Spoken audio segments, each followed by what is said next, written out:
السلام علیکم ورحمۃ اللہ وبرکاتہ۔ میرے بھائی دوستوں بزرگوں عزیز ساتھیوں، اللہ کا کرم احسان ہوا کہ اللہ رب العالمین نے مجھے بولنے کی طاقت دی، آپ کو سننے کی طاقت دی۔ یہ اللہ کی ایک نعمت ہے۔ اس نعمت کے بارے میں اللہ رب العالمین سے ہم شکر کریں، اللہ سے مدد مانگیں کہ اللہ رب العالمین موت تک ہماری ایمان کی تو حفاظت فرمانا۔ جب مانگیں گے تو اللہ تعالیٰ موت تک ہمارے ایمان کو باقی رکھے گا۔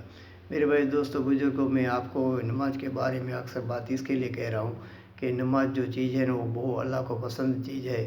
وہ اللہ رب العالمین نے ہمارے نبی پاک صلی اللہ علیہ وسلم کو اپنے پاس بلا کر یہ تحفہ دیا ہے، تو قیمتی تحفہ ہے، اس لیے اس تحفے کو بھی حفاظت کے ساتھ ہم کو رکھنے کا ہے۔ نماز کے اندر میرے بھائی دوستوں اطمینان سے، سکون سے، آرام سے نماز پڑھے، اور نماز دعا دیتی ہوئی ہمارے پاس سے اللہ کے پاس جاتی ہے۔ اگر رکوع بھی سجدہ صحیح نہیں کیا اور اطمینان سے نہیں پڑھی، جیسی تیسی پڑھی، تو نماز کالے کپڑے میں پہن کے ہمارے منہ پہ مار دی جائے گی۔ تو نماز کے بارے میں اللہ سے ڈرو، نماز کے بارے میں اللہ سے ڈرو۔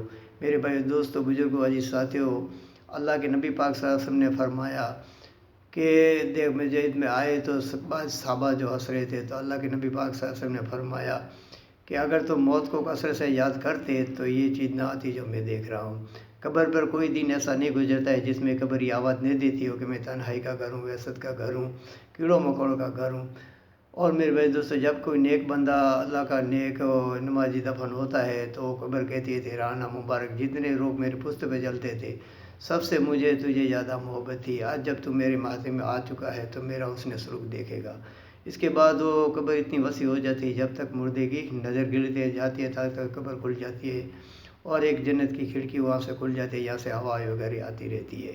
میرے بھائی دوستو بزرگوں، آپ صلی اللہ علیہ وسلم نے ایک مرتبہ گھر سے باہر نکلے تو دیکھا تو سردی کا موسم تھا، تو آپ صلی اللہ علیہ وسلم نے ایک جھاڑ کے پتے گر رہے تھے، تو آپ صلی اللہ علیہ وسلم نے ایک جھاڑ کی ٹہنی پکڑ کے ہلایا تو اس کے اور پتے گرنے لگے۔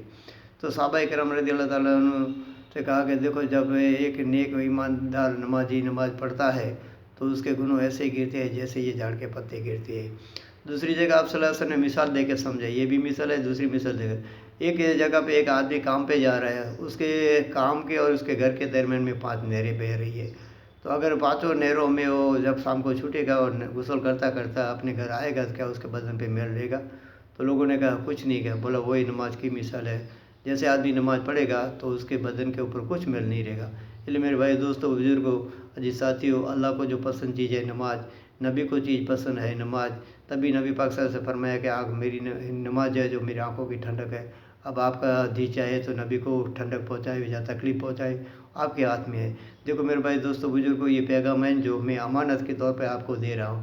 آپ کا فرض بنتا ہے کہ ہمارے بھائی جو نماز نہیں پڑھتے ہیں اس کو حکمت سے سمجھاوے، اس کو نماز کی دعوت دے۔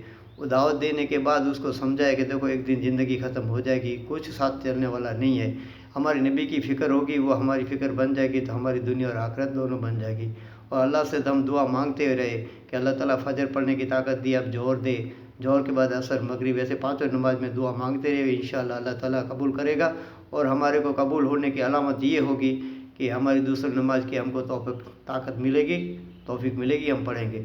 میرے بھائی دوستو دیکھو، یہ اللہ کا حکم ہے جسے میں بول رہا ہوں، یہ زبان جو بول رہی ہے وہ اللہ کے حکم سے بول رہی ہے، میری کوئی اس میں طاقت نہیں ہے۔ ارے میں آپ کے پاس جو بھیج رہا ہوں، آپ جو سن رہے ہیں وہ آپ کی طاقت نہیں ہے آپ سن سکو، اس کو آپ امانت کے طور پہ میں آپ کو یہ پیغام دے رہا ہوں۔ آپ کا فرض بنتا ہے ہمارے دوسروں بھائیوں تک پہنچا دے اور اللہ سے مانگے۔ میں بار بار آپ کے سامنے آؤں گا اور آپ کو تھوڑا سا ایک حدیث یا ایک واقعہ سناؤں گا، اور نماز آپ بھی پڑھے، ہمارے بھائی نہیں پڑھتے وہ بھی پڑھے، ہمارے بھائیوں کے لیے دعا مانگے، ہمارے گھر کے لیے دعا مانگے، ہم سے پہلے جو قبروں میں جا چکے ہیں ان کے لیے بھی دعا مانگے، ان کی بھی مغفرت دعا مانگے، اور ہم نماز پڑھے، ہمارے گھر والوں کی نماز کیسے ہو جائے اس کی فکر کرے۔ گھر والے اگر مانتے نہیں ہیں تو ان کو سمجھائے، وہ جو حکم ہم کو کرے وہ ہم سنیں گے، سمجھیں گے، ان کا حکم مانیں گے، وہ ہمارا حکم بھی مانیں گے۔ انشاءاللہ تعالیٰ میں آپ کے پاس بار بار آتا رہوں گا اور آپ کے لیے حکمت سے کچھ سمجھاؤں گا، آپ سمجھنا، امانت سمجھ کر یہ دوسروں تک پہنچانا، کیونکہ میرے نبی پاک صلی اللہ علیہ وسلم کا حکم ہے کہ تم ایک بات دین کی سمجھتے ہو تو دوسروں تک پہنچا دو۔ اللہ تعالیٰ مجھے اور آپ کو کہنے سے زیادہ عمل کرنے کی طاقت اور قوت عطا فرمائے۔